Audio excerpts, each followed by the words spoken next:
हाँ जी बच्चे, how are you? So can we start? तो बच्चों today we have the next class of the second class of the job costing, right? तो second class of the job costing में हम लोग आपको लास्ट क्लास वाला होमवर्क वाला question पहले करवा देते, राइट? और जैसे कि आपको लास्ट क्लास में कहा था कि आपसे फिफ्थ क्वेश्चन शायद ही हो पाए, तो let us do this in today's class.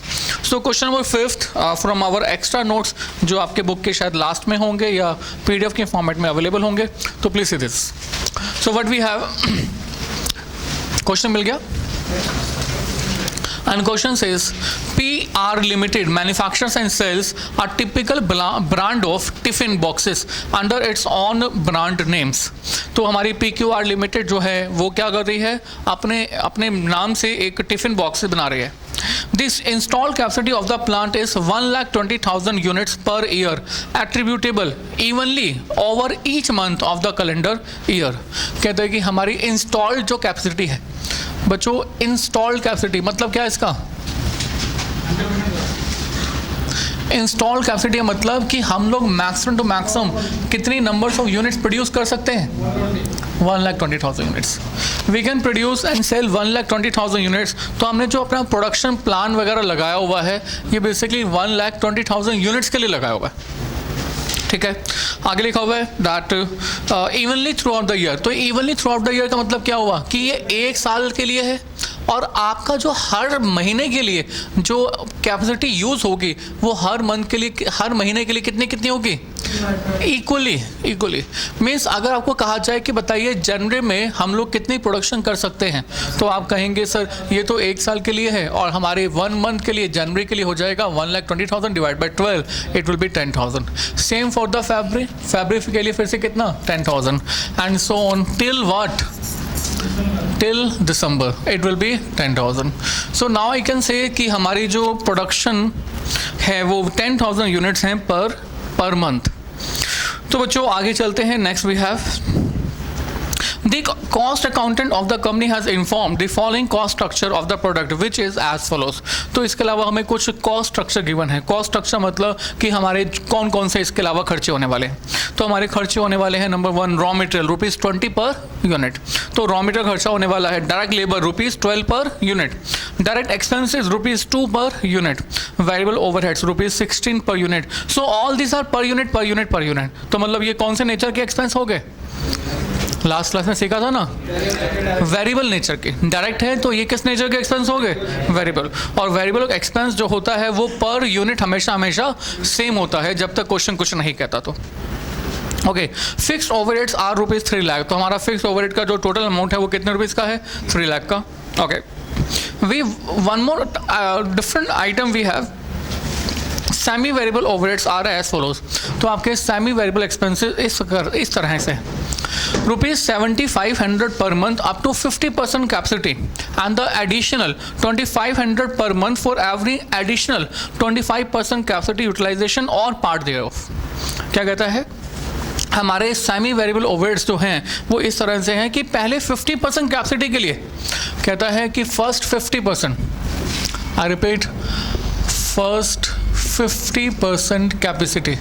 तो फर्स्ट 50% कैपेसिटी के लिए ये कितने रुपीस का अमाउंट है? 7,500 नहीं, 7,500 per month and additional ₹2,500 per month for every additional 25% capacity utilisation और पार्ट thereof। तो कहते हैं कि इसके अलावा अगर आप 5%, 2%, 10% कितना भी आगे जाते हो बट टिल 25% और एक्स्ट्रा कैपेसिटी यूज करते हो तो आपके variable expenses 2,500 per month increase हो जाते हैं। मीन्स यू कैन से 0.1 से लेकर 25% तक अगर आप अपनी कैपेसिटी को इंक्रीज करते हो देन यू हैव टू इनकर 2,500 रुपीज़ पर मंथ एक्स्ट्रा। समझ में आया? बोलो। देखो मुझे बताओ, मान लो कि किसी मंथ के अंदर आपकी जो कैपेसिटी है ना वो 40% है, राइट? तो बताओगे सेमी वेरिएबल ओवरहेड वो कितने रुपीज़ का होगा? पहले 50% तक हमें एक्सपेंस जो करना है वो कितना करना है? 7,500 क्या पर मंथ। अगर मान लो किसी मंथ के अंदर आपकी कैपेसिटी 60% है, राइट तो इस केस में पहले 50% के लिए 7500 रुपीज़ का अमाउंट का खर्चा तो होगा ही होगा। इसके अलावा और आगे 10% के लिए हमारा जो खर्चा होगा वो कितना होगा? 25 होगा या नहीं होगा? मेरे बच्चे ये कह रहा है कि आप अपनी 50% कैपेसिटी से या पार्ट देयर ऑफ यूज करते हुए 25% तक अगर कैपेसिटी इंक्रीज करते हो then you will have to incur this much amount. तो ये जो खर्चा है ये खर्चा बेसिकली 2500 रुपये का हो जाता है। सो इट्स 7500, 50% का तो है ही, प्लस कितना 2500, देन इट विल बी 10,000। अगर मान लो आप 80% कैपेसिटी यूज़ करते हो 80%, तो जो 50% के बाद आगे आपने कितनी परसेंट कैपेसिटी यूज़ की है? 30%। तो पहले 25% के लिए तो आपके 2500 बढ़ जाएंगे और उसके आगे के और 5% के लिए 2500 और बढ़ जाएंगे। मीन्स चाहे आप 50% से 1% एक्स्ट्रा कैपेसिटी यूज़ करो, यू विल हैव टू इंकर ₹2500 पर मंथ, राइट। सो इसको मैं ऐसे कह लेता हूँ, इसको मैं ऐसे कंक्लूड कर देता हूँ that this kind of expense is basically based on the slab, 0 to 50% capacity till that. तो सेमी वेरिएबल ओवरहेड्स ये कितने रुपीज़ का बच्चों क्वेश्चन ने कहा? 7500 क्या per month, and then 50% to 75%, 7500 तो है ही, प्लस 2500 भी है, और जो भी आएगा ये भी क्या है? Per month. फिर 75 अबोव 100% तक, यहाँ पर 7500 पहले वाला, 2500 फिर पहले वाला और 2500 और, राइट। और ये जितना भी एक्सपेंस है वो सब कुछ हमारा किस टर्म में है? पर month, per month, per month. So this is the basically nature of the semi variable overheads as given in the question ने ये आपको समझाया है, ये आपको बताया है। चलिए आगे चलते हैं। लिखा हुआ है the plant was operating at 50% capacity during the first 7 months of the calendar year 2012। तो पहले 7 महीने हमारा जो प्लांट है वो 50% कैपेसिटी पर काम कर रहा था। तो पहले 7 months के अंदर कितनी percent capacity? 50%। And at 100% capacity in the remaining months of the year, तो बाकी मंथ्स के अंदर 100%। तो what do you mean by this? मैंने कहा कि हमें आगे जाकर बेसिकली करना क्या है, हमें एक कॉस्ट शीट बनानी है, स्टेटमेंट ऑफ कॉस्ट शीट। तो ये जो स्टेटमेंट ऑफ कॉस्ट शीट हमें क्वेश्चन में बनाने के लिए कहा गया है, ये कहा गया है कि पहले फर्स्ट 7 months में अलग प्रोडक्शन है और उसके बाद जो प्रोडक्शन है वो अलग है, राइट। और अगर अलग अलग प्रोडक्शन है तो डेफिनेटली हमें कॉस्ट शीट भी 2 अलग अलग टाइम पीरियड के लिए अलग अलग बनानी होगी, फॉर्म करनी होगी, राइट। पहला जो टाइम पीरियड होगा वो पहला टाइम पीरियड कितना होगा? 1 जनवरी टू 31 जुलाई, और उसके बाद 1 अगस्त टू 31 यस प्लीज दिसंबर।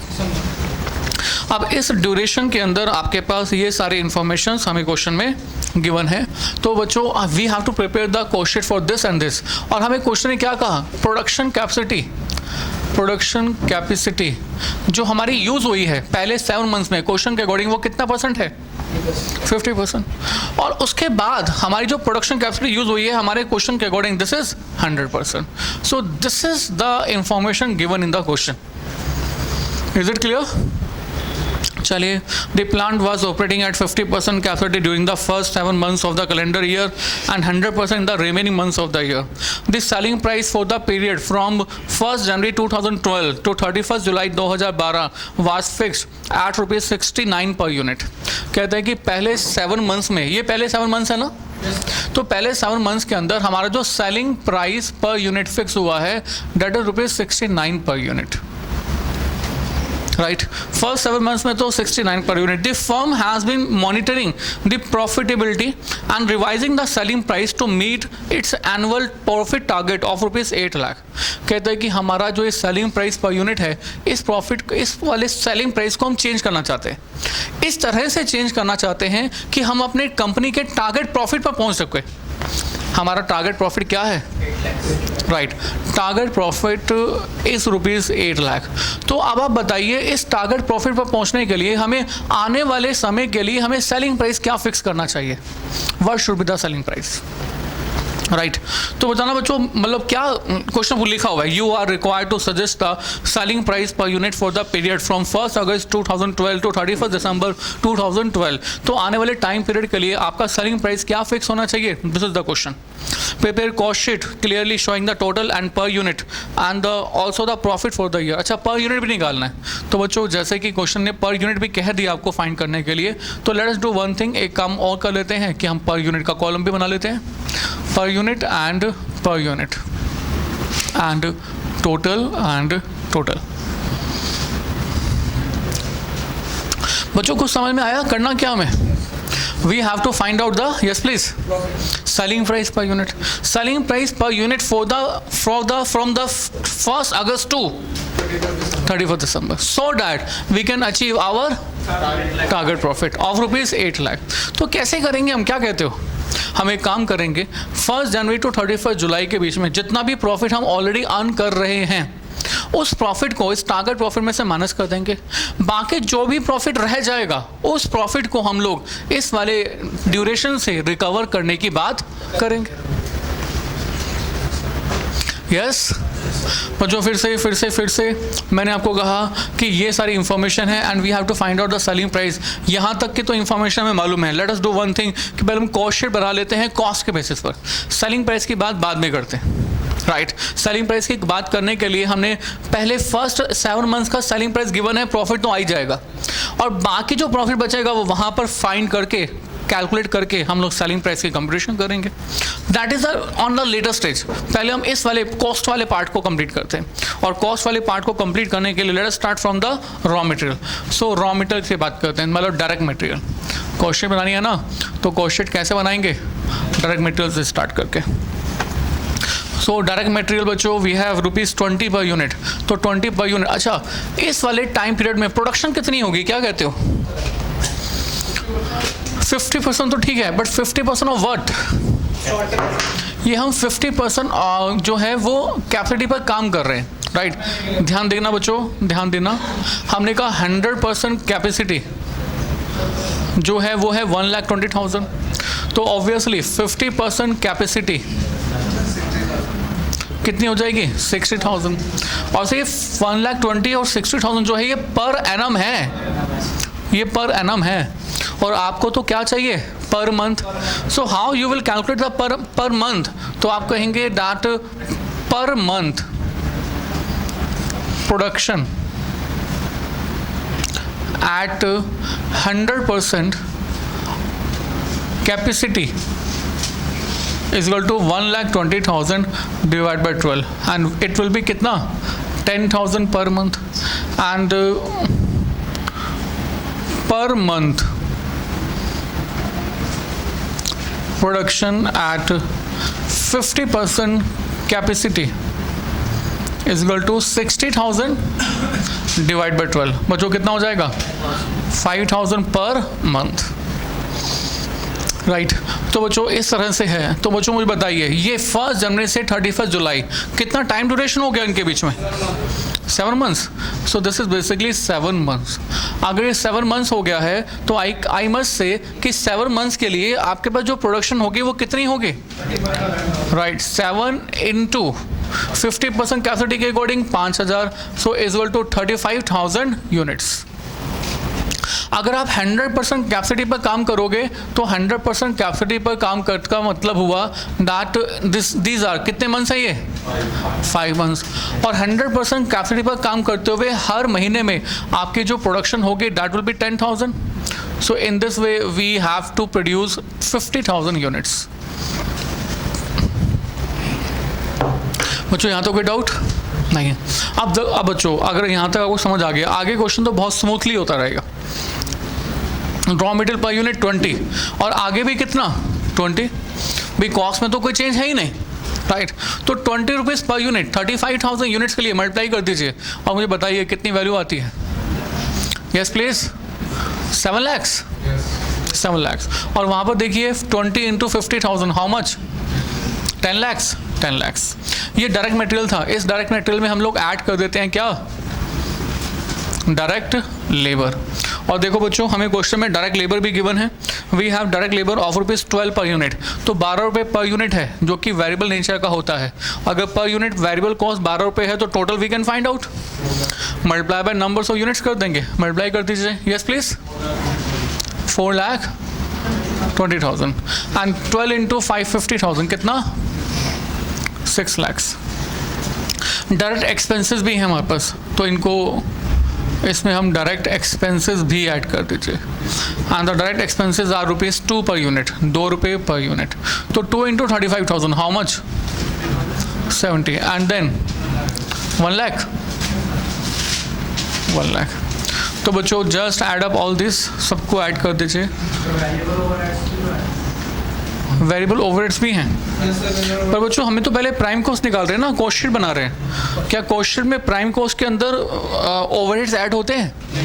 नहीं होते। ओवरहेड्स तो ओवरहेड्स हैं, इनडायरेक्ट कॉस्ट है। प्लस कर दीजिए 7 4 11, 11,90,000, 34 एंड देन और ये भी 34, सॉरी 11 लाख, सही तो है। चलो बच्चों वेरिएबल ओवरहेड्स ऐड करने हैं हमें, तो आप इसके अंदर ओवरहेड्स ऐड करिए। बच्चों कहीं पर भी factory, production, selling, distribution, administration ऐसा कोई वर्ड नहीं लिखा हुआ है, तो मान लेंगे कि ये जो ओवरहेड्स हैं ये इन ओवरहेड्स के अंदर सब कुछ है। फैक्ट्री भी है, इसमें सेलिंग एंड डिस्ट्रीब्यूशन भी है, ऑफिस एंड एडमिनिस्ट्रेशन भी है। तो let us start from the overheads वाला कौन सा पोर्शन? वेरिएबल वाला। तो variable overheads are at the rate of rupees कितना है? 16 पर यूनिट।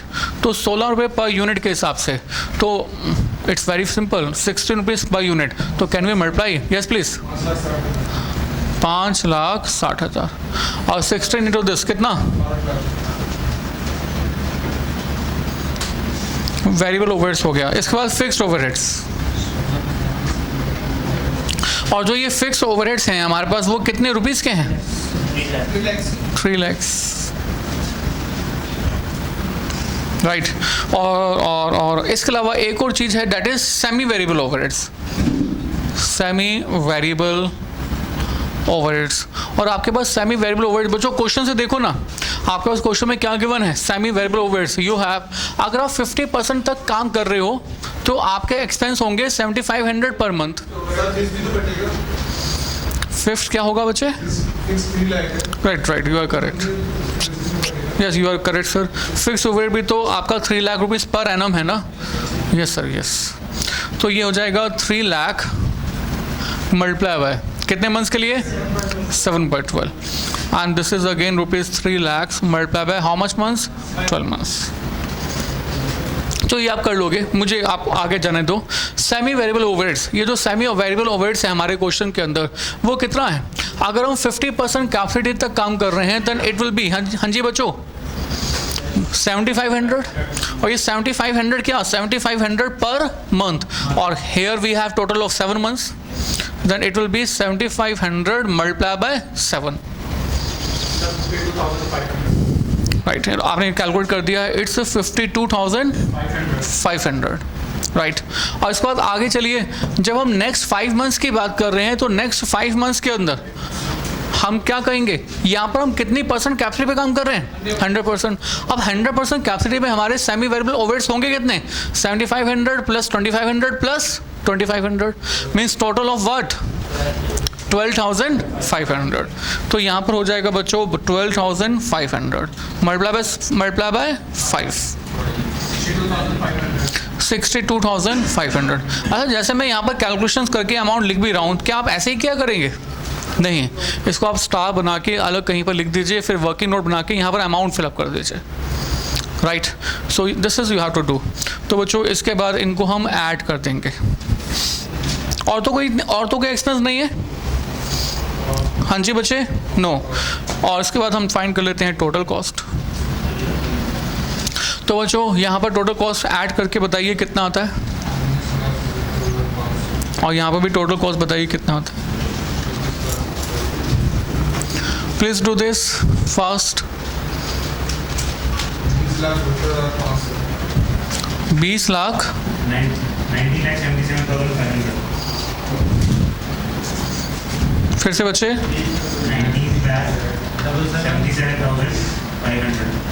500 और दूसरा बताइए 2687500 right, and this total cost divided by numbers of units, you will have the cost per unit 56.5, फिर से डिवाइड कर दीजिए 53.75. So this is basically total cost. अब जैसे ये टोटल कॉस्ट आ गया ना, इस टोटल कॉस्ट में आप प्रॉफिट मार्जिन भी ऐड कर देंगे और प्रॉफिट मार्जिन ऐड करने के बाद you will have the amount of total sales. आपके पास क्या आ जाएगा? Amount of total sales. तो बच्चों सेल्स में हमें फर्स्ट 7 मंथ्स की सेल्स तो मालूम है, बट सर उसके आगे के 5 मंथ्स की सेल्स मालूम नहीं है. That we will compute thereafter. पहले आप यहाँ पर बताइए सेलिंग प्राइस पहले 7 मंथ्स के लिए क्या कंसिडर करना हमें? 69 पर यूनिट. तो 69 per unit multiply by numbers of units, you will have the total 69 multiply by 35,000 कितना आता है बच्चों? 24 लाख 15,000. और बच्चों बैलेंसिंग फिगर कर दीजिए फिर से 4,3 and also divide by numbers of units. Yes please. 12.5. 12.5. ये बच्चों प्रॉफिट आ गया, प्रॉफिट बैलेंसिंग फिगर. पर ये प्रॉफिट कौन से टाइम पीरियड का आ गया? फर्स्ट 7 मंथ्स का. अब हमें क्वेश्चन ये भी कह रहा था कि आप आने वाले 5 मंथ्स का सेलिंग प्राइस फाइंड करो जिससे कि हमारी कंपनी अपने टारगेट को अचीव कर सके, राइट. और टारगेट क्या है?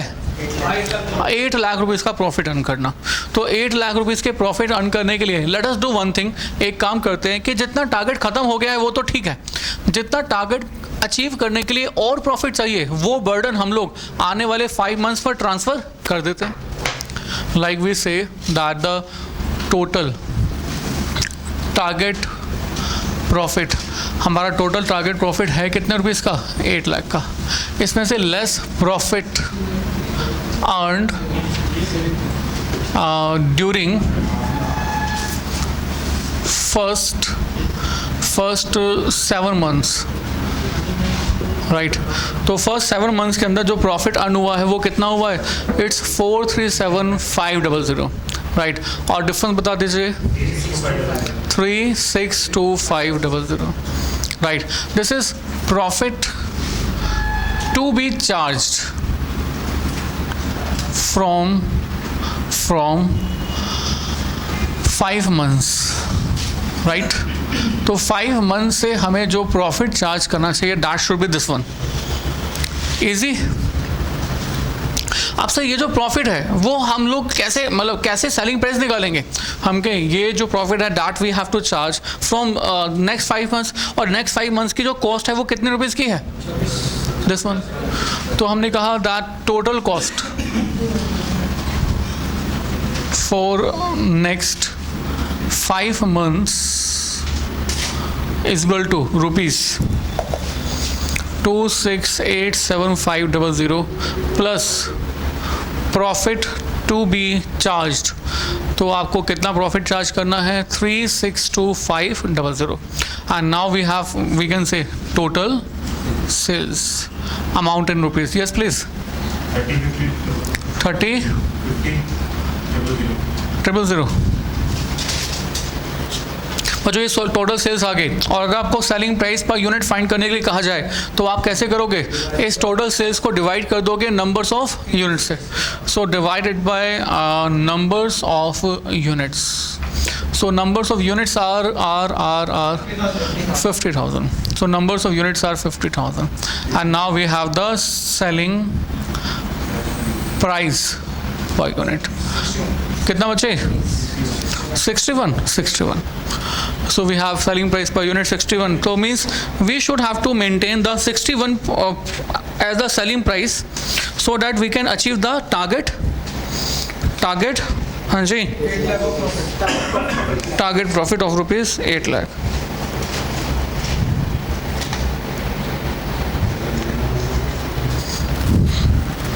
इसको आप ऐसे भी कर सकते हो, कैसे कर सकते हो, लाइक यहाँ पर ही आप प्रॉफिट रिप्लेस कर दो तो टोटल सेल्स आ जाएगा। टोटल सेल्स को selling price numbers of unit से डिवाइड कर देना, you will have the selling price. आपने वर्किंग नोट में किया, मैंने यहाँ पर लिख दिया 61 वर्किंग नोट, है ना, और वर्किंग नोट में फिर आगे आप कर लोगे ना बच्चों। चलिए बच्चों, बहुत अच्छी बात है, फोर्थ हमने कर लिया। और क्वेश्चन नंबर, अभी आप क्वेश्चन नंबर थर्ड देखिए। Just see this question number third please, can I rough this? हाँ जी, थर्ड हो सकता है पक्का? चलो सर, अच्छी बात है। सेकंड क्वेश्चन देखिए, थर्ड क्वेश्चन आप होमवर्क में कर लेंगे। क्वेश्चन नंबर सेकंड देखिए, क्वेश्चन नंबर सेकंड क्या कहता है?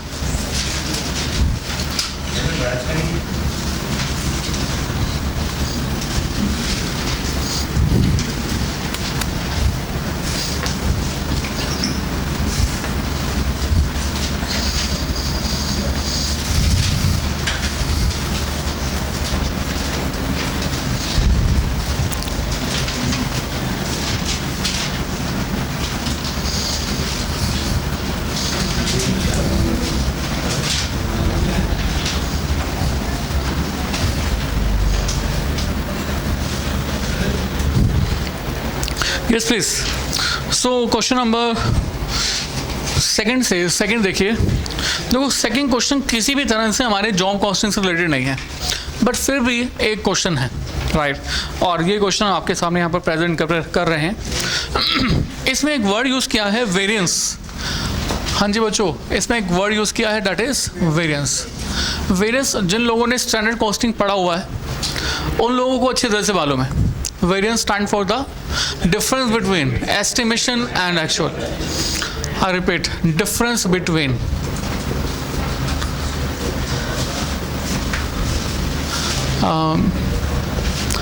actual and estimation. ये मैं ऐसे कह दूँ बच्चों, that जो चीज़ हम estimate करते हैं वो estimated की amount same as it is actual में भी हो, कोई कंपलसरी नहीं है। जो डिफरेंस होगा that is called variance, right. अब देखो, जैसे हमने कहा, हमने रॉ मटेरियल की कॉस्ट एस्टिमेट की कि 5,000 रुपये की होगी, पर सपोज करो हमारी 5,000 की कॉस्ट नहीं होती, वो होती है 6,000 की, तो वेरिएंस कितने रुपीज़ का आ गया? 1,000। हमने एस्टिमेट किया कि लेबर कॉस्ट 12,000 रुपये की लगेगी, लगी 10,000 रुपये की, तो 2,000 रुपये की कॉस्ट हमने एस्टिमेट ज़्यादा की, राइट। तो जो 2,000 रुपये उसको क्या कहेंगे? Variance. Variance can be positive, can be negative, right. तो अगर मैं वेरिएंस का फॉर्मूला लिखूं तो वेरिएंस का फॉर्मूला मैं कैसे लिखूंगा? It is a difference between estimation minus actual, right. अगर मैं कॉस्ट की बात करूं, अगर मान लो ये जो आंसर है कॉस्ट में, ये आंसर बेसिकली सपोज पॉजिटिव आ जाता है, राइट। इज इट गुड और बैड? तो सोचो, मैंने कहा कॉस्ट मैंने एस्टिमेट की 5,000, एक्चुअल कॉस्ट हुई 3,000, एस्टिमेट की 5,000, एक्चुअल कॉस्ट हुई 3,000, गुड और bad? Good, right.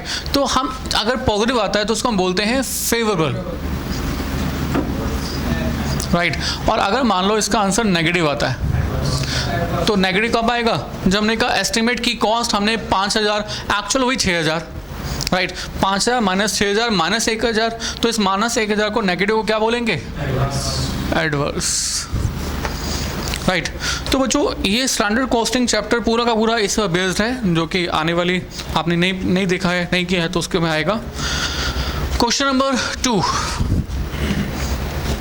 question says prepare cost sheet for an engineering company which produces standard components in batches of 1,000 pieces each।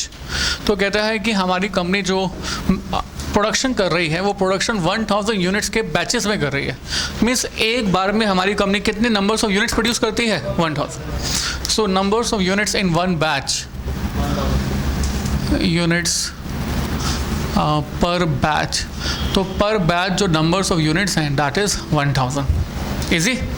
A batch passes through 3 processes, that is foundry, machining and assembly।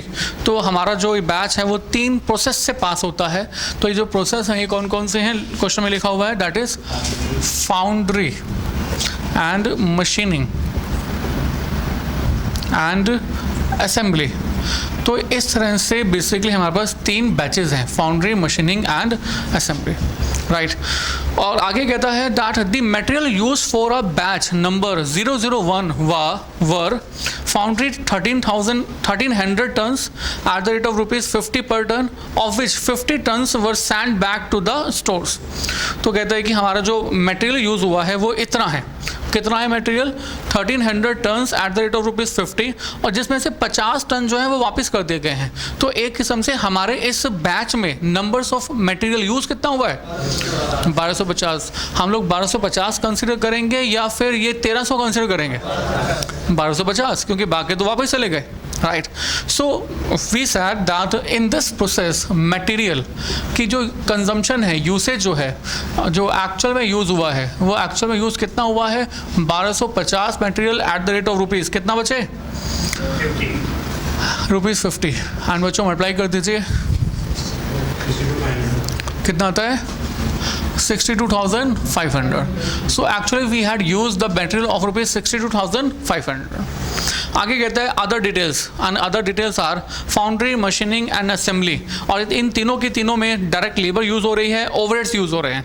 And direct labour इसमें कितनी use हो रही है, which it says that the direct labour 200 hours eight the rate of 10, 100 hours eight the rate of 5, and assembling में 100 hours eight the rate of 15। तो जो मैंने एक कॉलम बना लिया, मैंने कहा डायरेक्ट लेबर, मैंने एक कॉलम बना दिया यहाँ पर, मैंने कहा ये वेजेस की बात कर रहे हैं हम लोग, और वेजेस में फाउंड्री में यूज़ हो रहा है as per the question information is 200 into 10, 100 into 5 and here 100 into 15। तो ये हो गया बच्चे 2000, ये हो गया 500, और ये हो गया कितना 1500। और इसके अलावा हमारे ओवरहेड्स भी यूज़ हुए हैं, राइट। और ओवरहेड्स हमारे फाउंड्री,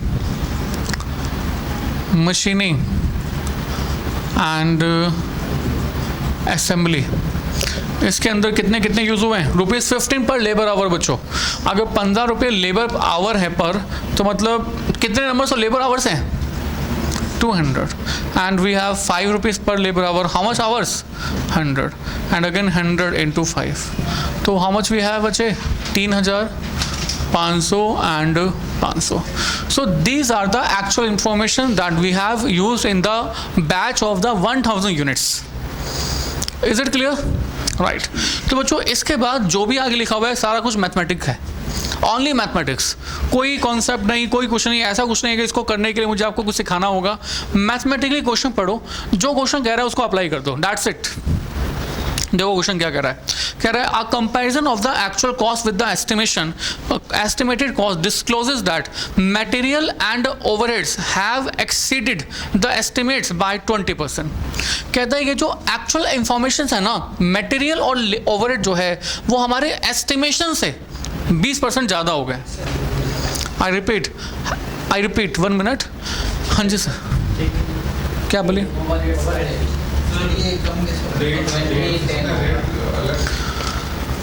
रेट अच्छा 20 और 10 है क्या, चलिए ये जो रेट है ये 20 और 10 है, सही कर दीजिए बच्चे।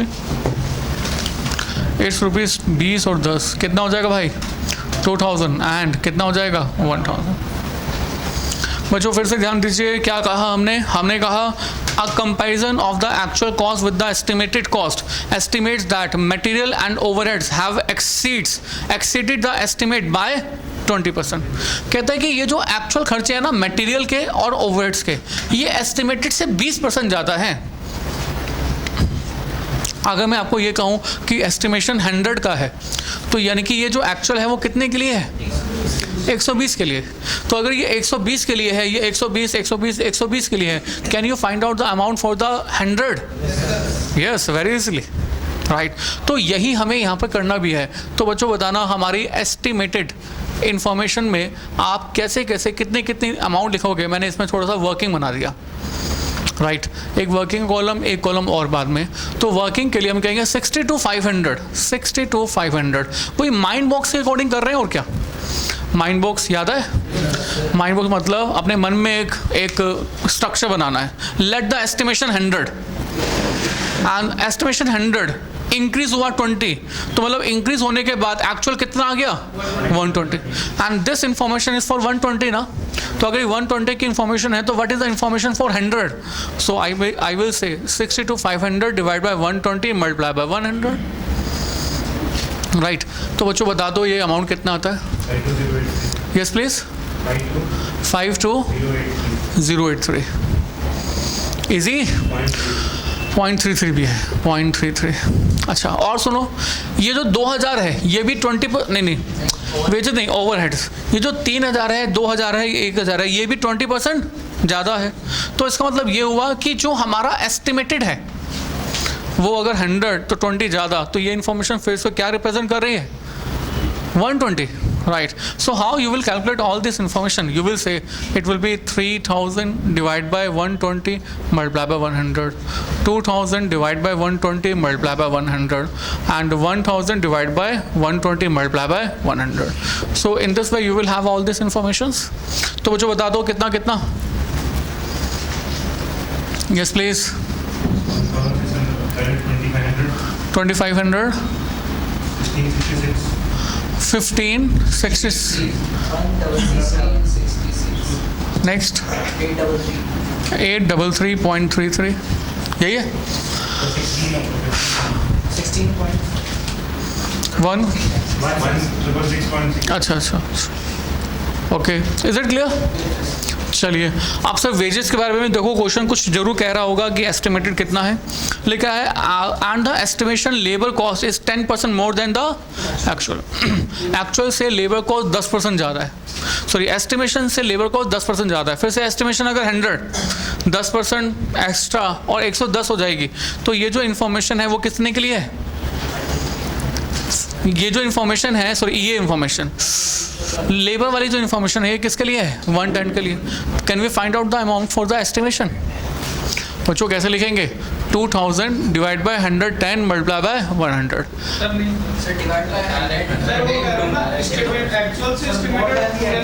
अच्छा मैं एक बार फिर से रीड कर लेता हूँ। लिखा हुआ है that whereas the estimated labour cost is 10% more than the, अच्छा एक्चुअल से 10% हमारा एस्टिमेटेड ज़्यादा है। यू आर वेरी करेक्ट बच्चों, मैंने उल्टा पढ़ा, आप बिल्कुल सही पढ़ रहे हैं। फिर से हमारा एस्टिमेशन जो है वो एक्चुअल से 10% ज़्यादा है, तो एक्चुअल है 2000, इसका 10% कितना हुआ? 200, तो हमारा एस्टिमेटेड यानी कि कितने रहेगा? 2200। ये 500, 10% ज़्यादा कितना हो जाएगा? 550। 1500, 10% ज़्यादा 1650। Is it clear? तो बच्चों अब आप बताइए, ये हो गया एक्चुअल, ये हो गया एस्टिमेशन, मैंने नाम दे दिया A और ये नाम दे दिया B। इसके बाद हमारे क्वेश्चन में वेरिएंसेस निकालने के लिए भी कह रहा है ना। क्वेश्चन कहता है show the variances with respect to the estimates. बताइए हमारे वेरिएंसेस क्या है? तो what do mean by this variances? Variances stand for the difference between the estimation and actual. तो अब मैं वेरिएंस निकाल सकता हूँ, फाइंड कर सकता हूँ। So variance is equal to now B minus A, right. तो B is this much, A is this, तो आप डिफरेंस निकाल दीजिए, माइनस हो जाएगा एंड देन 250 एंड देन 150, कितना आएगा बच्चे माइनस में?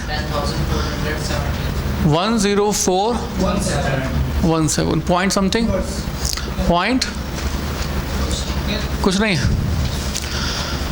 चलिए बच्चों डिफरेंस कितना? 500 नेगेटिव, डिफरेंस 333.33 नेगेटिव, डिफरेंस कितना?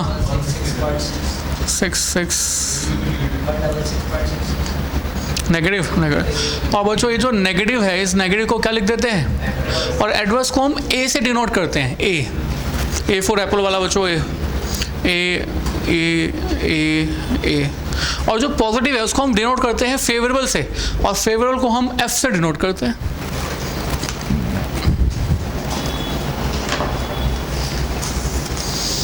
हाँ जी easy.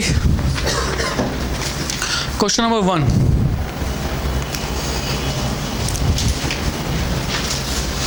this is from the extras again.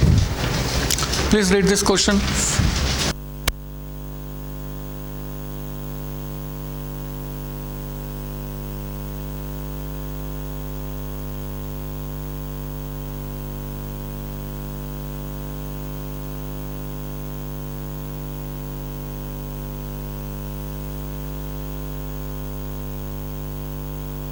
बच्चे हटा दें इसे, पक्का?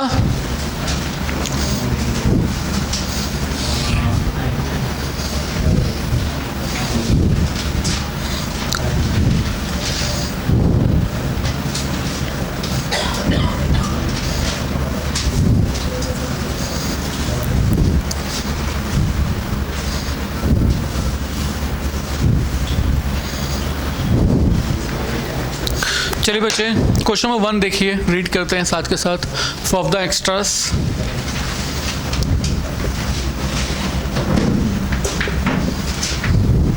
And question says following data is available from the cost records of a company for the month of March 2012. So March 2012 के लिए आपके पास कुछ informations क्वेश्चन में given है. So what we have, opening stock of job as on 1st March 2012 is job number 99, direct material rupees 80, direct wages rupees 150, and the factory overheads are rupees 200. Job number 77, direct material rupees 420, direct wages 450, and factory overheads are rupees 400. So these are the opening stock on the job number 99 and 77. Right. Direct material issued during the month of February 2012 was job number 99, 120. Job number मतलब हर job के लिए अलग अलग information है. हर job मतलब हर एक customer का अलग अलग स्पेसिफाइड वर्क. राइट, याद है जॉब कॉस्टिंग कब बनाते हैं? when the work is of specialized nature, when we have to do the work according to the need of the customer. तो हर जॉब, हर काम के अंदर अलग अलग मटेरियल यूज हो रहा है, अलग अलग labour, and we have to record each and everything. That recorded information is given to you. So we have direct material issued during the month of February 2012 was job number A 99, 120, number A 77, 280, 66, 225, and A 55 it's 300. Right. Direct labor details for the March 2012 were, तो मार्च के अंदर जो job different jobs पर labour use हुई है वो भी given है, hours and labour amount. So basically direct material और डायरेक्ट लेबर गिवन है. This is the direct cost जो कि हमें इजीली हर जॉब से हम इजीली आइडेंटिफाई कर सकते हैं. Number 4, fourth point, factory overheads are applied to the jobs on the production according to the direct labor hour rate which is rupees 2 per hour. तो आज के डेट में जो फैक्ट्री ओवरहेड्स है वो है 2 रुपये per hour. Factory overheads incurred in March 2012 were rupees 2100. Okay. Job number A 99 and 77 were completed during the month.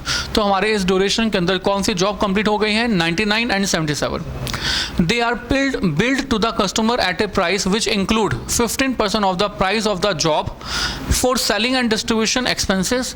तो सेलिंग एंड डिस्ट्रीब्यूशन के हम 15% ऑफ द प्राइस जो है वो सेलिंग एंड डिस्ट्रीब्यूशन का हर कस्टमर से चार्ज करते हैं, and another 10% of the price for the profit.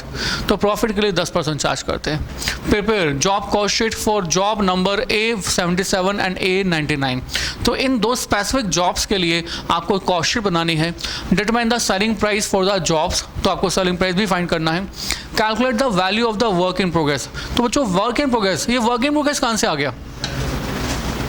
Sir हमारे क्वेश्चन के अंदर ये साफ साफ लिखा हुआ है कि कौन सी जॉब कंप्लीटेड है, 99 and 77.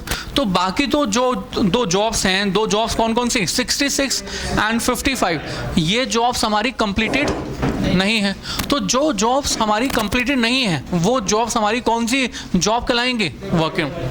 So this kind of WIP work we have to calculate. Right. तो WIP की कैलकुलेशन का रूल है कि जितनी भी कॉस्ट, जितने भी एक्सपेंसेस इन जॉब पर हम स्पेसिफिकली करते हैं, all are incurred on this job and the value will be determined. ठीक है. तो बच्चों ये सब हमें क्वेश्चन में गिवन है. दो काम करने हैं. एक तो फिनिश गुड्स जो हमारी जॉब बनकर तैयार हैं उनकी कॉस्ट पता लगानी है, और साथ ही साथ we have to identify, we have to find out the cost of the finish goods. Question समझ में आ गया? राइट. तो इस क्वेश्चन को सॉल्व करने के लिए हम आगे की तरफ बात कर रहे हैं. सो हमने कहा we have to computation of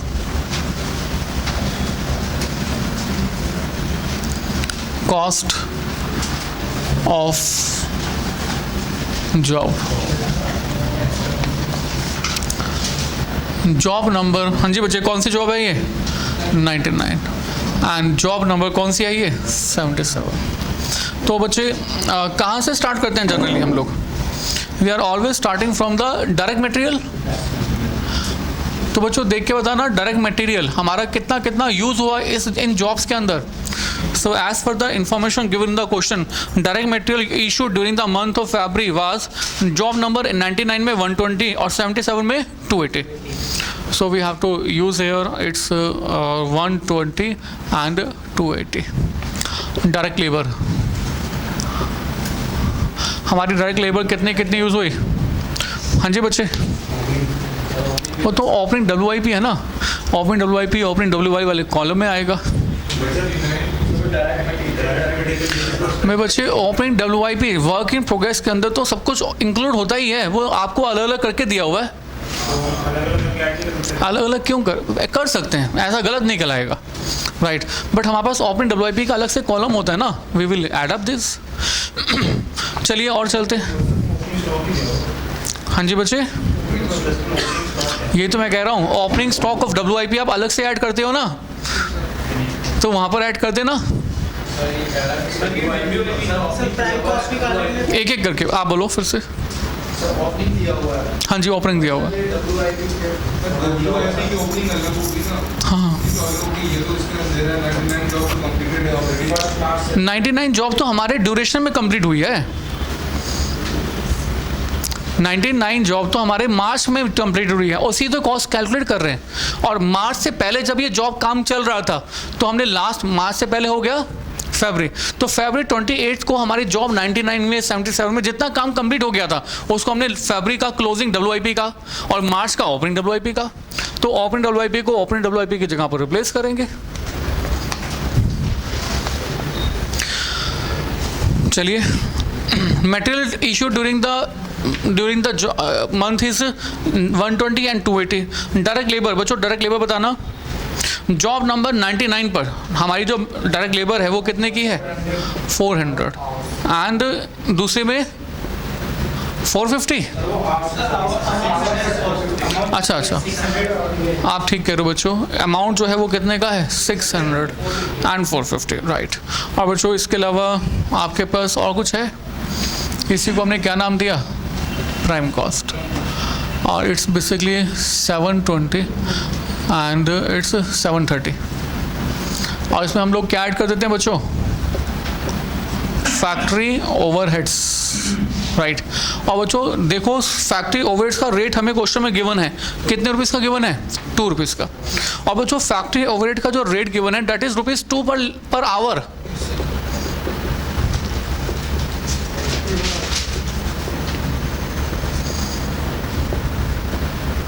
और पर लेबर आवर है ना ये, और ये पर लेबर आवर कितने रुपीस का है रेट? 2 रुपीस का।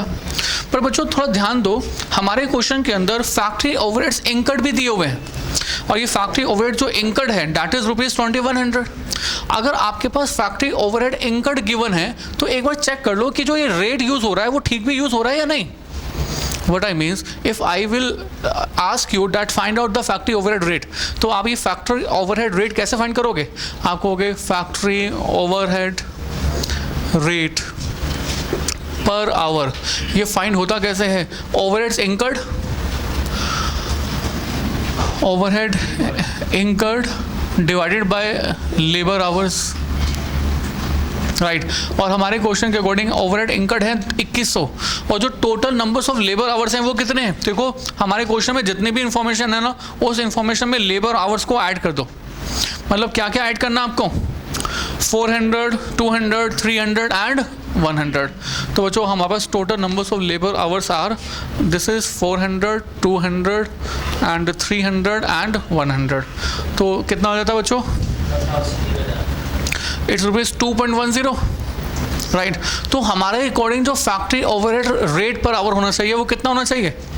2.10। जबकि हमारी ऑर्गेनाइजेशन हमें जो बता रही है रेट पर आवर चार्ज करने के लिए that is only ₹2, right.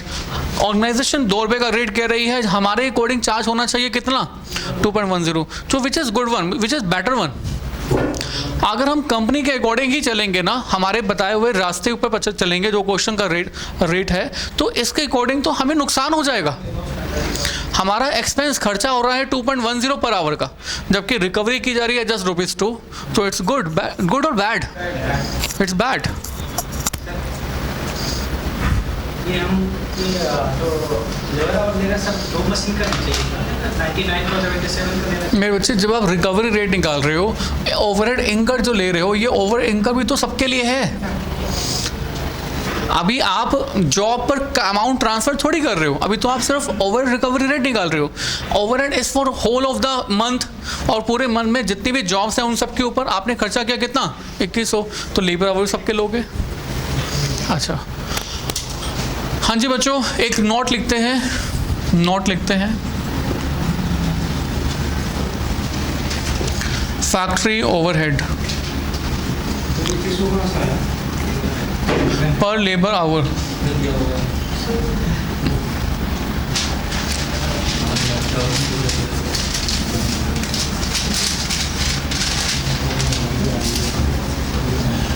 is less if we adopt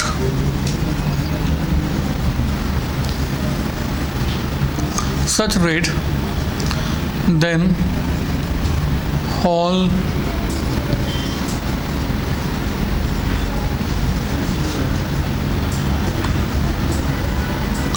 cannot be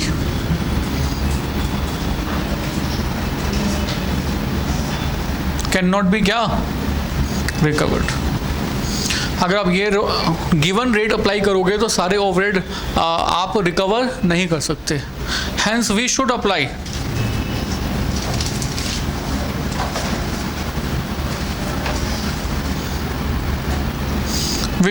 क्या?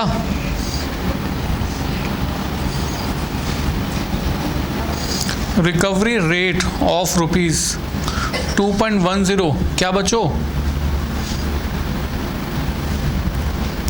2.10 पर आवर, इसलिए आप 2.10 पर आवर रेट अप्लाई करेंगे। Is it clear? तो बच्चों 2.10 पर आवर रेट अप्लाई करेंगे। तो अब आप बताइए, जॉब 99 में हमारे जो लेबर आवर्स हैं वो यूज़ हो कितने रहे हैं? क्वेश्चन से देख के बताओ। जॉब 99 में लेबर आवर्स यूज़ हो रहे हैं 400 ना?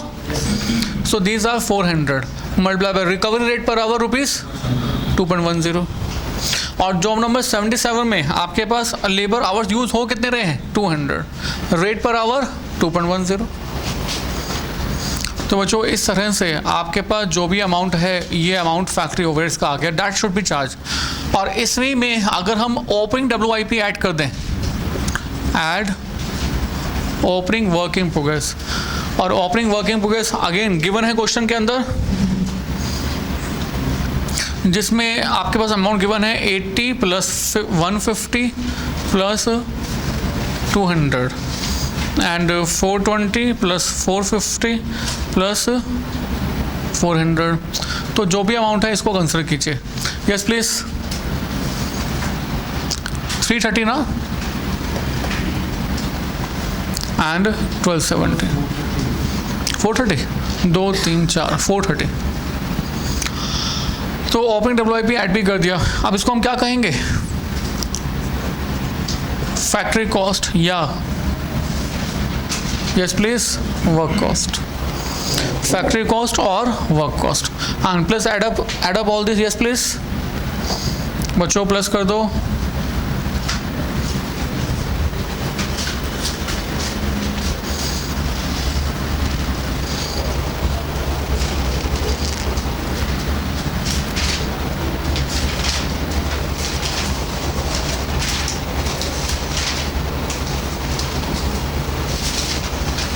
First 1990,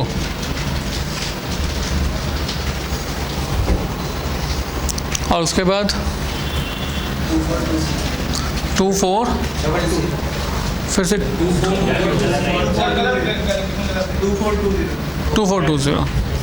तो जो ये फैक्ट्री कॉस्ट आ गया, और फैक्ट्री कॉस्ट के बाद क्वेश्चन क्या कह रहा है, इसमें दो चीज़ें ऐड करनी है, एक तो selling and distribution,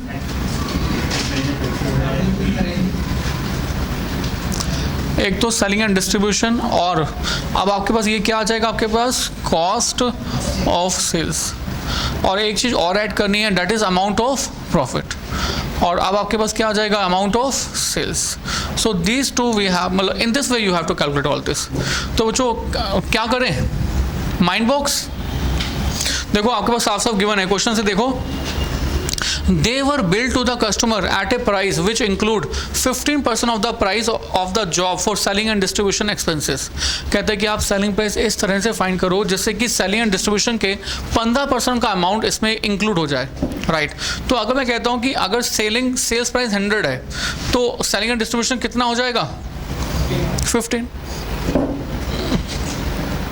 and another 10% of the price for profit, और प्रॉफिट के कितने पैसे रहे, हाँ जी 10 रुपीज़। तो बच्चों अब आप बैकवर्ड वर्किंग कर लेना, 100 माइनस 10 माइनस 15, तो बच्चों बचता कितना है, 75, राइट।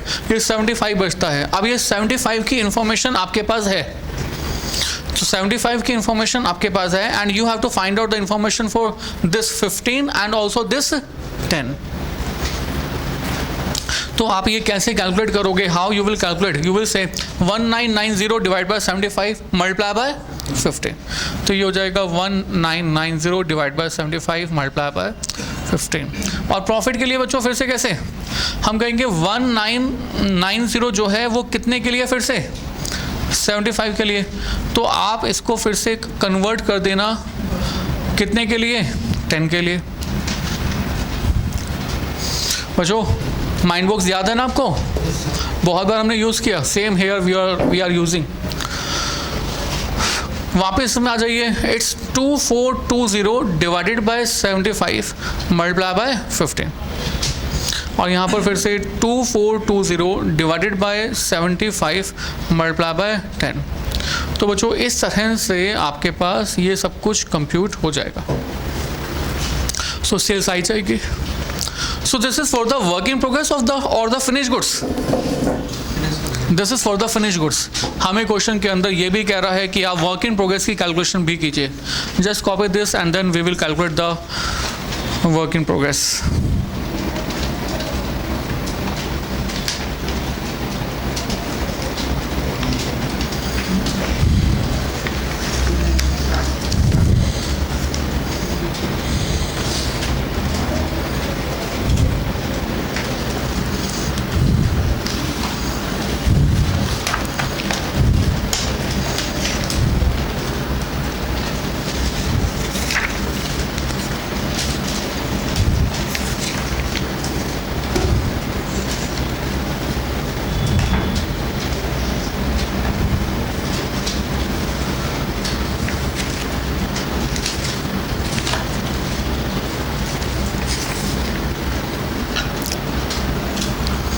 यस प्लीज, हो गया।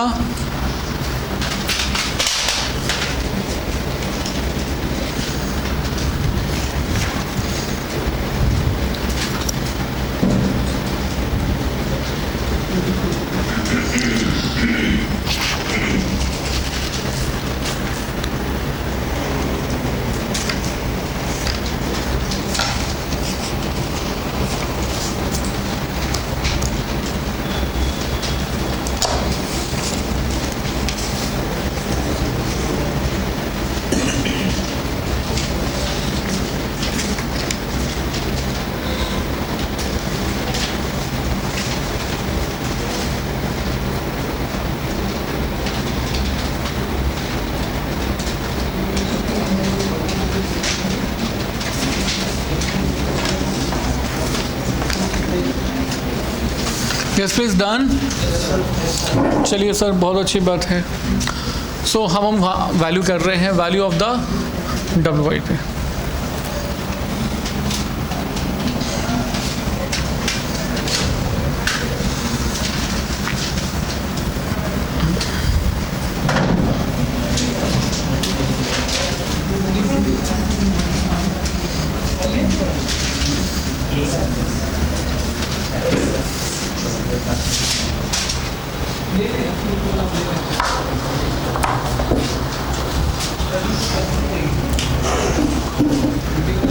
हाँ जी बच्चे, आगे चलते हैं. So we have to do valuation of WIP, है ना. So computation of value of work in progress. तो बच्चों ये वर्क इन प्रोग्रेस की वैल्यूएशन आप कैसे फाइंड करोगे? अच्छा, कौन कौन सी जॉब जो है हमारे WIP के अंडर में आती हैं? Right, we have 2 jobs. तो जॉब कौन सा है ये?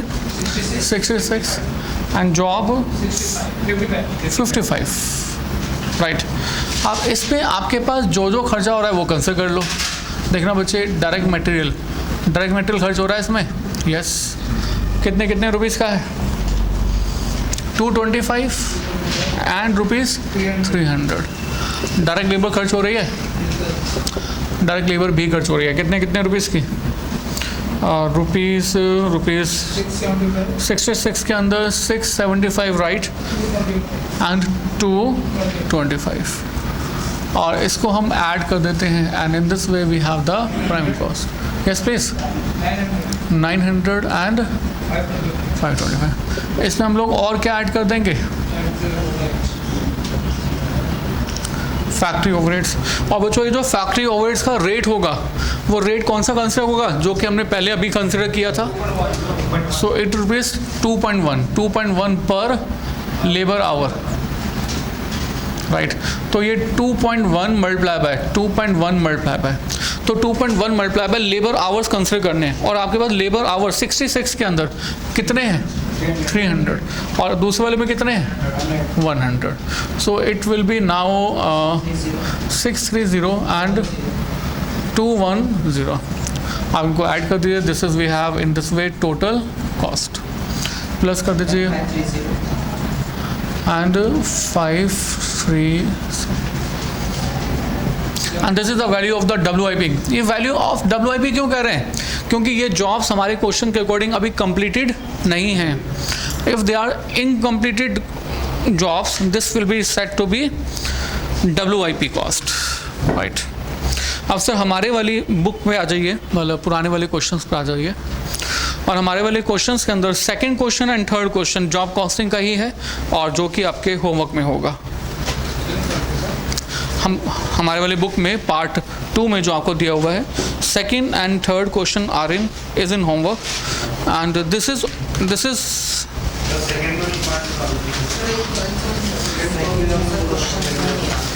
एक मिनट, आप बताओ फिर से. अच्छा, मैं रीड कर देता हूँ आपके साथ. तो मुझे कॉपी कर लिया, ख़त्म हो गया ये. तो इस पैरल में आ जाइए एक बार, जॉब कॉस्टिंग के सेकंड क्वेश्चन पे देखिए. हमारे इस पैरल में मेन चैप्टर में आ जाइए वापस. लिखा हुआ है आपके पास, a work order for 100 units of a commodity has to pass through 4 different machines, of which machine hour rates are machine P 1.25. मतलब ये क्या है? मशीन आवर रेट्स हैं. ये मशीन आवर रेट्स जो हैं वो क्या लिखा हुआ है? Rupees 1.25. Machine Q rupees 2.50 and machine R rupees 3 and the machine S rupees 2.25. Right. इसके बाद following expenses have been incurred on the work order. Work order पर हमने ये खर्चे किए हैं. कौन कौन से? Material rupees 8000, wages rupees 500. Material P has been engaged for 200 hours, machine Q for 160 hours, machine R for 240 hours and machine S for 132 hours. बच्चों डिफरेंट मशीन जितने आवर्स के लिए एंगेज्ड हैं उतने नंबर्स ऑफ आवर्स आपके पास question में given है. If you have the numbers of hours on the different machines, तो डेफिनेटली इनके मशीन आवर रेट से मल्टीप्लाई करके आप ओवरहेड फाइंड कर लेंगे. राइट. ओवरहेड रेट भी गिवन है इससे पहले, और आपके पास मशीन आवर्स भी गिवन है. Right. So question number 2 read कर रहे हैं आगे. After the work order has been completed, material worth rupees 400 are found to be surplus and are returned to the store. तो 400 रुपये का मटेरियल सरप्लस फाइंड किया गया है और इसको रिटर्न कर दिया गया है स्टोर में. अगर ये रिटर्न कर दिया गया, इसका मतलब है कि ऊपर की तरफ जो मटेरियल आपके पास गिवन था उसमें से आप 400 यहाँ वाले माइनस कर दोगे. Is it clear? आगे कहता है आफ्टर द वर्क ऑर्डर. हाँ जी बच्चे, बचे 400 सरप्लस था, वापस कर दिया। तो यानी कि आप जब कॉस्ट शीट बनाओगे तो 8,000 का जो ऊपर मटेरियल गिवन है उसमें ये 400 रुपये माइनस कर दोगे, ठीक है। After the work order has been completed material worth ₹400 are found to be surplus and return to store. तो जो मटेरियल आपने अपने स्टोर में यूज़ ही नहीं किया अपनी जॉब के लिए, तो उनकी तो जरूरत ही नहीं है, दैट विल बी सबट्रैक्टेड। चलिए, office overheads use to be 40% of the work cost. कहता है कि हम लोग factory overhead sorry office overhead कितने यूज करते हैं, वर्क कॉस्ट का 40%, okay. But on account of all round rise in the cost of administration, distribution and sales, there has been a 50% rise in the office overhead expenditure. हमारा office overhead expenditure पहले के मुकाबले में 50% बढ़ जाएगा। मतलब आप क्या करना, पहले आप नॉर्मल कॉस्ट बना लेना, direct material, direct labour, direct expensive, prime cost, factory overheads, तो आपके पास आ जाएगा work cost, factory cost. Factory cost का पहले 40% करना, तो 40% करने के बाद जो अमाउंट आ जाता है, क्वेश्चन कहता है कि फ्यूचर को ध्यान में रखते हुए हमें इस वाले एक्सपेंडिचर में 50% का अमाउंट, 40% का 50%, मतलब 20% हो गया। ऐसे कह लो कि हमें जो ओवरहेड रिकवरी रेट कंसिडर करना है, that will B 60%, that will B 60%। समझ गए नहीं? ये बड़ा सिंपल सा है, आपने लास्ट क्लास में किया था। आपने कहा था कि अगर फ्यूचर को ध्यान में रखते हुए पुराने ओवरहेड रिकवरी रेट्स को इंक्रीज की बात की गई हो, तो आप क्या करते हो, सबसे पहले आप पुराने के अकॉर्डिंग कैलकुलेशन करते हो और जो भी इंक्रीज आएगा उसको, जो भी इंक्रीज गिवन है वो उसमें ऐड कर देते हो। याद आ गया? तो सही सेम यहीं पर यहाँ पर वही करना है।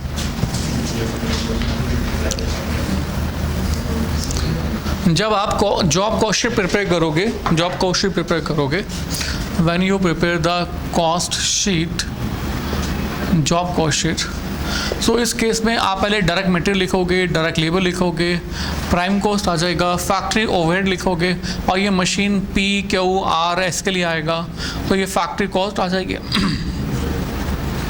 सपोज करिए 500 आ गई, ऐसे ही लिख रहा हूँ मैं, एस्टिमेटेड। अब आपका क्वेश्चन कहता है कि ऑफिस एंड एडमिनिस्ट्रेशन ओवरहेड ये है कितने, 40%। तो अगर क्वेश्चन इसके आगे कुछ नहीं कहता तो आप 40% इसी अमाउंट का कर देते, राइट। तो हमने कहा 40% ऑफ 500, तो 40% ऑफ 500 200। क्वेश्चन कहता है कि फ्यूचर में ध्यान में रखते हुए हमारे ये जो खर्चे हैं, ये खर्चे पहले के मुकाबले में 50% और ज़्यादा है। तो 50% और ज़्यादा मतलब 200 तो है ही, प्लस 50% ऑफ 200, तो ये कितना हो जाएगा, 300। So we will consider 300।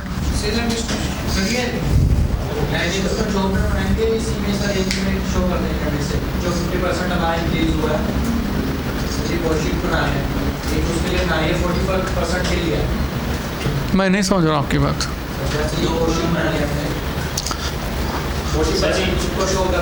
ये 40% शो कर रहा है, राइट। सर जो 50% इंक्रीज है वो नेक्स्ट कॉस्ट शीट के शो करके क्या करेंगे, नहीं सेपरेट इसी में ऐड होगा, वो इसी में ऐड होगा। इसी का सेपरेट शीट बनाना पड़ेगा 50% के। आप कैसे बात पूछ रहे हो इसी में भाई? ये जो कॉस्ट शीट है ये हमारे इस पर्टिकुलर वर्क ऑर्डर के लिए है, जो कि फ्यूचर में हम करने वाले हैं, तो ये खुद ही फ्यूचर के लिए है। तो why do it separately, why? Working note को आप अलग से दिखा सकते हो, दैट इज़ ऑल्सो गुड। मतलब जैसे मैं ये काम तो यहीं पर करके दिखा रहा हूँ, आप इसके लिए वर्किंग नोट बना दो और वर्किंग नोट को आप अलग से दिखा दो, दैट इज़ गुड, राइट। चलिए और आगे चलते हैं। Moreover it is known that 10% of the production will have to be scrap as not being up to the सारा क्वेश्चन करवा दूँ, करवा ही देता हूँ मैं आपको।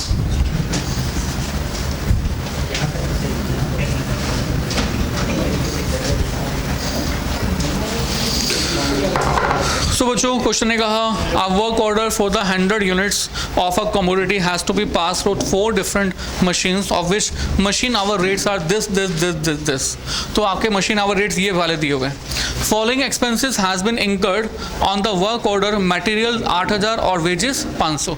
तो बच्चों हम लोग प्रिपेयर करनी है जॉब कॉस्ट शीट, और इस जॉब कॉस्ट शीट को प्रिपेयर करने के लिए हम लोग स्टार्ट कहाँ से करेंगे, मटेरियल से। और ये मटेरियल का अमाउंट कितने रुपीज़ का है, वैसे तो 8000 रुपये का है, बट क्वेश्चन में कहा कि 500 रुपये का सरप्लस मटेरियल हमने वापस कर दिया, that will be subtracted from here. Right. Material plus wages, और ये वेजेस कितने रुपीज़ का गिवन है? अच्छा 400 रुपये का मटेरियल वापस कर दिया। It will B 7600। वेजेस बता दो बच्चों 500, तो इसको आप ऐड कर दीजिए। We have the prime cost, और प्राइम कॉस्ट में हमें फैक्ट्री ओवरहेड्स फाइंड करने हैं। और ये फैक्ट्री ओवरहेड्स, अच्छा प्लस करो पहले तो factory overhead we have to find out for the machine Q, machine R, machine, अच्छा पी भी है, P Q R and S. और इन सभी के अंदर जो नंबर्स ऑफ आवर्स हैं दैट इज वी हैव, तो नंबर्स ऑफ आवर पी के लिए है 200, 160 एंड 240, 132। रेट पर आवर, तो रेट पर आवर बच्चों क्वेश्चन में क्या क्या गिवन है?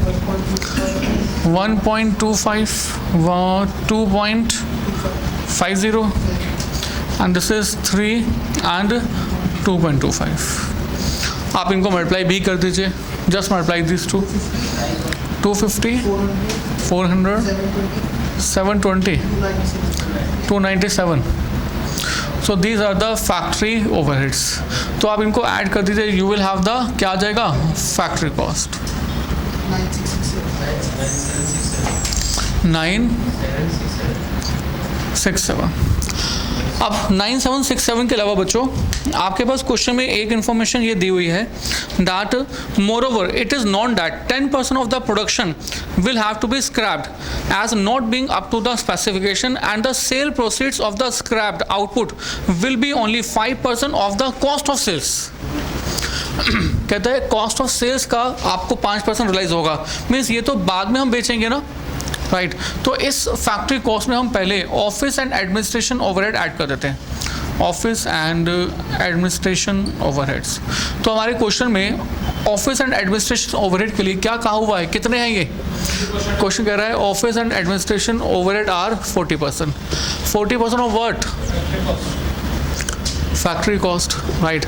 तो 40% of factory cost is this one 9767। तो कितने रुपीस की बचे? Yes please 3907। बट इसके अलावा हमें क्वेश्चन ये भी कह रहा है कि आने वाले समय में हमारे ऑफिस एंड एडमिनिस्ट्रेशन ओवरहेड पुराने कंपैरिजन के मुकाबले में 50% बढ़ जाएंगे, इंक्रीज हो जाएंगे। तो आपके पास हो जाएगा that new office and administration overhead is equal to 3907 plus 50% of 3907। तो बच्चों डू दिस 5860 6161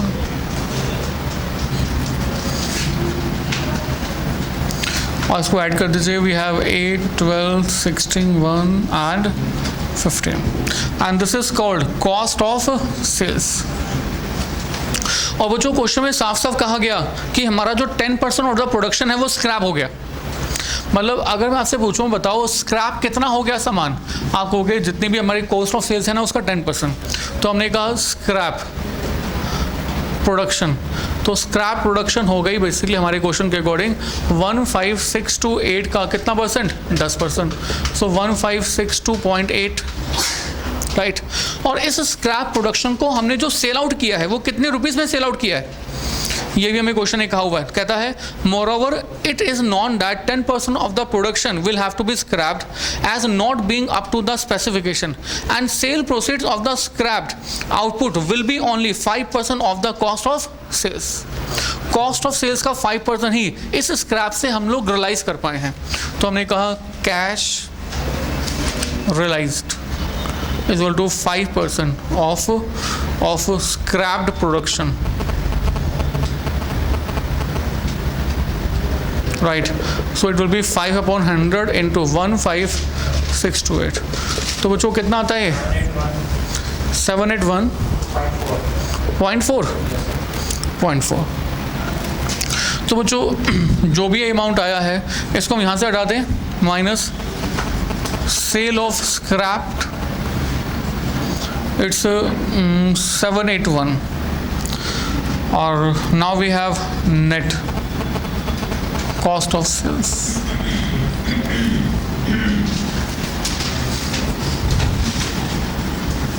इसमें अपना प्रॉफिट मार्जिन ऐड कर देंगे जो भी क्वेश्चन कह रहा है, and we have the amount of sales. अब तो कर लोगे? हाँ जी, क्वेश्चन नंबर 3 आप होमवर्क में ट्राई करना, हो जाएगा ये।